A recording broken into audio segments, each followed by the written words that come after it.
পৃথিবীর একজন মানুষ ভুল করবে না কিন্তু মাপ চাবে, ছোট হবে, তার নাম স্বামী। কারণ মেয়েরা, নবী রাসূলুল্লাহ সাল্লাল্লাহু আলাইহি ওয়াসাল্লাম বলেছেন, তাদেরকে বাঁকা হাত থেকে তৈরি করা হয়েছে। বেশি সোজা করতে যাবা ভেঙে যাবে। সব জায়গায় পোদ্দারি করবেন। আমি সবসময় বলি, বাসা একটু বিড়াল হয়ে থাকবেন, বিড়াল হয়ে একটু বোকা হয়ে থাকবেন।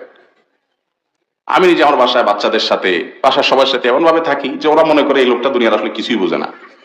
রীতিমতো ওই একটু একটা পাগল দেখলে যেরকম সবাই ঢেল মারে, ওইরকম সবাই ঢেল মারে। আমি তো এটাকে এনজয় করি যে আলহামদুলিল্লাহ। সব জায়গায় পণ্ডিতি করবেন না। কিছু লোক আছে বাইরে বেকুব শিকুব, দুনিয়ার কোনো কাজ করতে পারে না, কিন্তু বাসায় এসে বাঘ সাজে।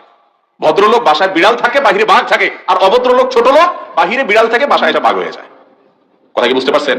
অতএব স্ত্রীদের সাথে দুরাচরণ করা বন্ধ করবেন তো ইনশাআল্লাহ।